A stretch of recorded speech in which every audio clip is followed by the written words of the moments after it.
Bienvenue à bord du voyage en pleine conscience. Vous écoutez l'épisode 33 de la balade astrale. Cet épisode est consacré à la nouvelle lune éclipse en Bélier du 20 avril 2023. N'attachez surtout pas votre ceinture et ouvrez votre esprit.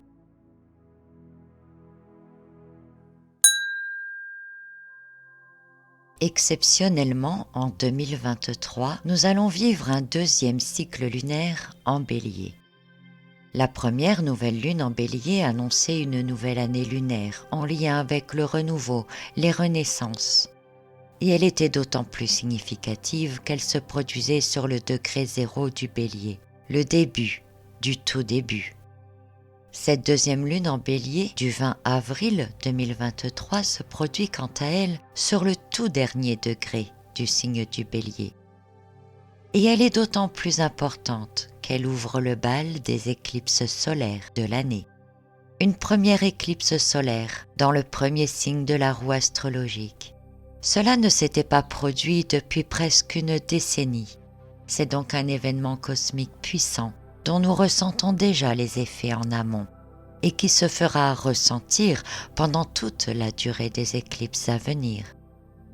Avant de détailler cet événement, retenons déjà son important message. Sans destruction, il ne peut y avoir de création. Car destruction et création sont les deux faces extrêmes d'une même pièce. La nouvelle lune éclipse en Bélier se produit quelques heures à peine avant le début de la saison du Taureau, le 20 avril. L'éclipse, c'est comme un portail qui s'ouvre pour nous faire entrer dans une nouvelle phase, la période la plus transformatrice et la plus intense de l'année.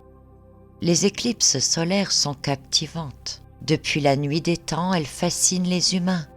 Les anciens peuples les attendaient et les redoutaient à la fois, car elles annonçaient toujours des changements imprévisibles, des événements importants, de ceux qui modifient le cours de la vie.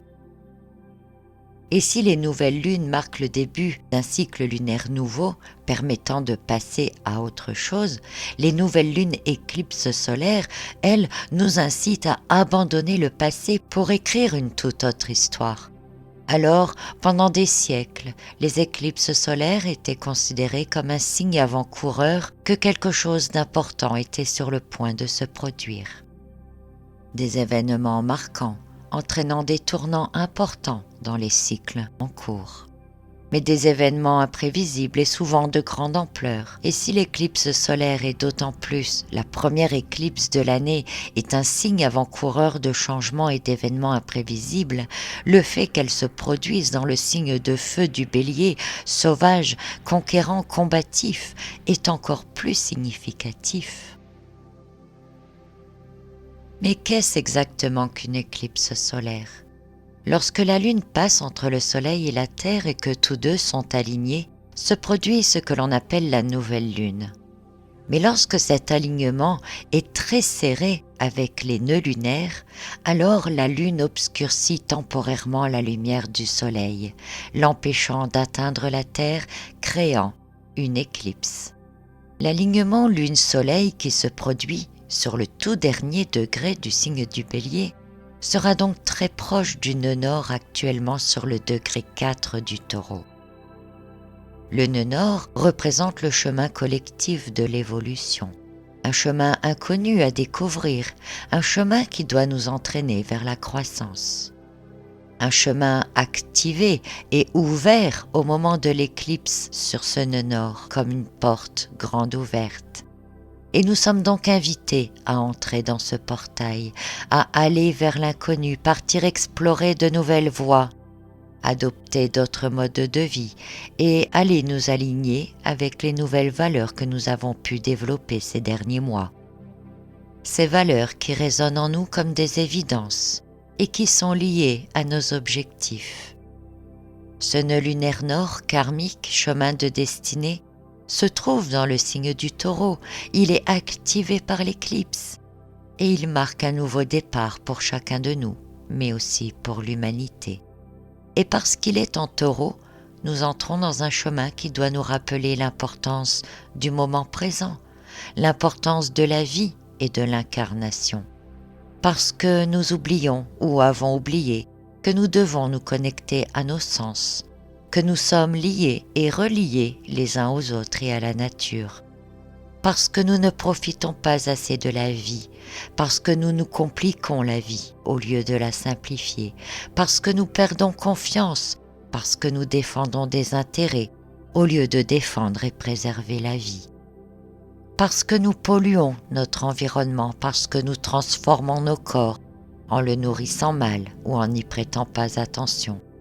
Parce que nous sommes pris et emprisonnés par le monde matérialiste, alors que nous devrions renouer avec la nature, l'abondance, la joie, la douceur de vivre dans les plaisirs simples et naturels, alors que nous devrions renouer avec notre identité, avec notre humanité.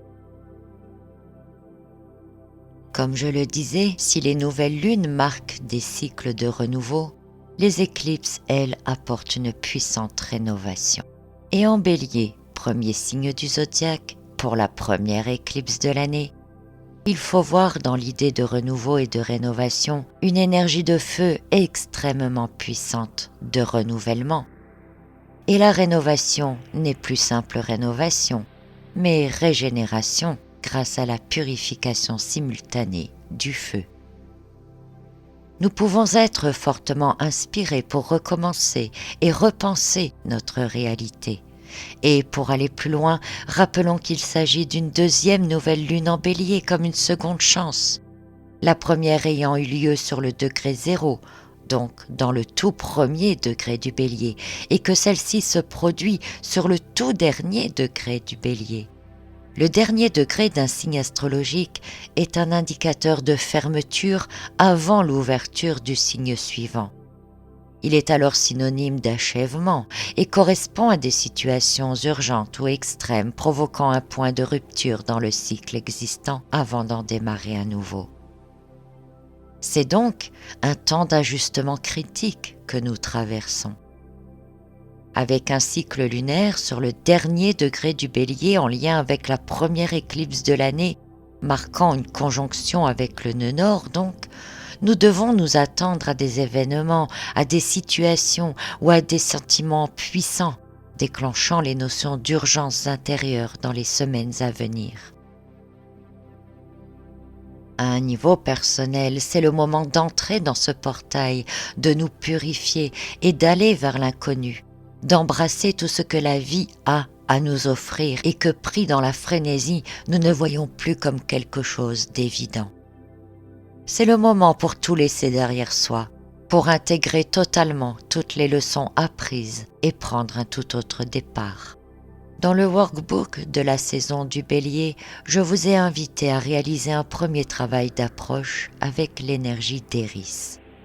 Éris est une planète naine qui se déplace si lentement qu'il lui faut environ 500 ans pour faire le tour du Soleil. Découverte récemment en 2005, elle se trouve en Bélier depuis 1925. Éris est une déesse mythologique, celle du chaos et de la discorde. C'est la sœur d'Arès, ou Mars, dieu de la guerre. Et dans le signe du Bélier, signe de Mars, l'énergie d'Éris est intense, vive, perturbatrice. Éris n'est ni prévenante, ni gentille, et elle agit sans aucun filtre, brute, réactionnaire, provocatrice. En corrélation avec les conflits et les bouleversements, cette déesse est qualifiée de folle et d'hystérique. Et au moment de l'alignement Lune-Soleil, se produit un alignement simultané avec Éris, activant alors également son énergie déjà bien présente. Et cette activation sera d'autant plus décuplée que Jupiter, planète de l'expansion, est également en conjonction avec Éris, la Lune et le Soleil. Alors, les actions, les réactions, les provocations semblent n'avoir aucune limite, prenant de grandes proportions et pouvant créer les événements soudains inattendus, tant redoutés de nos anciens, qui peuvent changer le cours de l'histoire. Mais au-delà de ce tableau difficile, existe toujours l'autre face de la pièce. Et Jupiter, conjoint à la Lune et au Soleil, soutient la confiance que nous pouvons avoir en nous-mêmes et en nos ressources intérieures.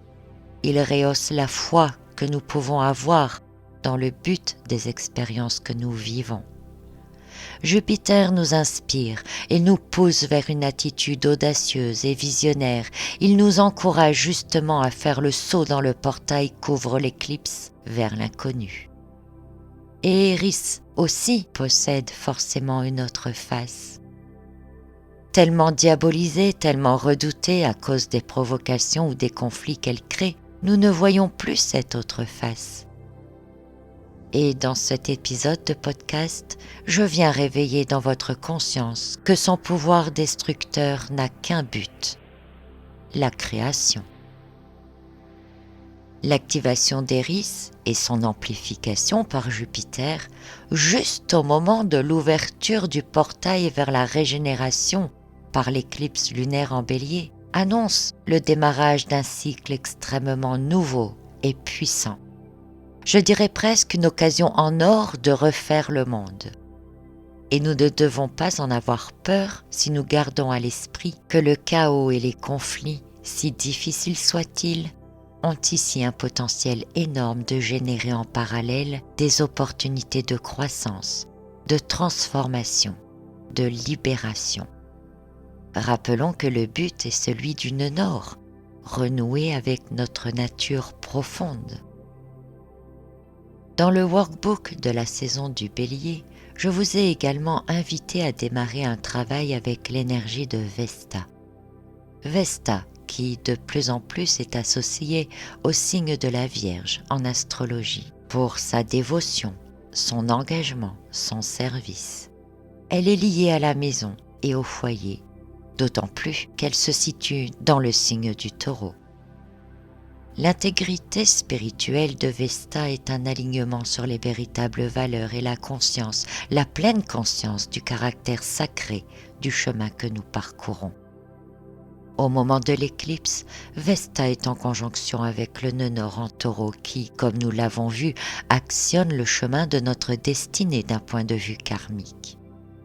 Une conjonction qui intégrera donc l'énergie de Vesta pour que nous prenions conscience de ce que nous apprécions, de ce que sont nos valeurs, de ce à quoi nous nous consacrons et que nous puissions davantage nous aligner à tout cela dans le chemin inconnu que nous nous apprêtons à emprunter. D'ailleurs, il est temps de se connecter à cette énergie, de la comprendre, d'aller chercher au fond de nous ces valeurs que nous désirons retrouver et intégrer à nos vies. Et pour cela, nous avons au moment de l'éclipse une autre activation énergétique importante, celle de Saturne qui se trouve en Poisson. Car au moment de l'éclipse, Saturne forme une configuration harmonique et bénéfique avec la Lune et le Soleil. Une configuration qui nous invite à réfléchir à ce que nous voulons et désirons et qui nous invite à apporter de la compréhension sur ce vers quoi nous voulons nous engager et surtout pourquoi. En prenant contact avec la notion spirituelle liée à l'engagement, au dévouement ou encore au service, en ayant conscience des véritables raisons qui nous poussent à agir, nous pouvons ajuster ou réorienter nos choix, nos décisions et nos actions vers quelque chose de plus sain, de moins égoïste et de plus libérateur. Alors nous pouvons changer nos comportements et même nos manières de penser. Nous pouvons guérir de certains manques ou comprendre nos attachements et leurs raisons d'être et intégrer l'idée que tout cela n'a contribué qu'à nous freiner. Il n'est plus temps de passer notre temps à combler ces manques, ni à gaspiller de l'énergie pour éviter tout ce qui nous fait peur. Découvrons pourquoi nous agissons comme nous le faisons, les raisons véritables que nous refoulons pour nous donner bonne conscience, et sautons sur l'occasion de changer et transformer tout cela pour de meilleures raisons et surtout pour nous en libérer, pour retrouver l'autonomie et le dévouement sans attente de Vesta. Une action personnelle vers une autre grandeur de l'âme, celle qui nous libère de l'attente de l'autre et nous permet de renouer avec l'amour de soi. celle qui peut nous conduire vers une compassion plus honnête, dénuée de tout intérêt sous-jacent, souvent inconscient. Et pour cela, les astres nous soutiennent encore, puisqu'ils désirent notre évolution. Car dans ces configurations importantes au moment de l'ouverture du portail de croissance, d'évolution et de transformation de l'éclipse, la Lune et le Soleil forment un carré avec Pluton, l'astre de la dissolution et de la renaissance. Et grâce à ce carré, au cours des jours et semaines à venir, nous aurons de nombreuses opportunités d'approfondir notre connaissance de soi, de nous regarder en face à face dans notre profondeur et d'y voir nos parties sombres, celles que l'on cache, que l'on refoule, que l'on n'ose pas admettre. Mais nous découvrirons aussi nos valeurs ou ce à quoi nous aspirons vraiment au fond de nous. Nous saurons alors exactement quoi dissoudre et ce que nous devons faire ressortir. L'objectif étant de lâcher ce qui nous retient et de débuter le processus de transformation de manière plus concrète. Il ne faut donc pas avoir peur de s'observer intérieurement. C'est le meilleur moyen pour se connaître véritablement. En observant notre nature psychologique et émotionnelle d'un point de vue différent, nous gagnerons en objectivité envers nous-mêmes, mais aussi envers notre devenir.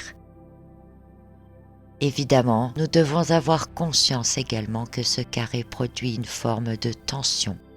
Et de la tension, nous pourrions en ressentir en étant tiraillés entre ce désir d'évolution et de transformation évident, nécessaire, et la prise de conscience claire de la peur de perdre ce que tout changement important implique.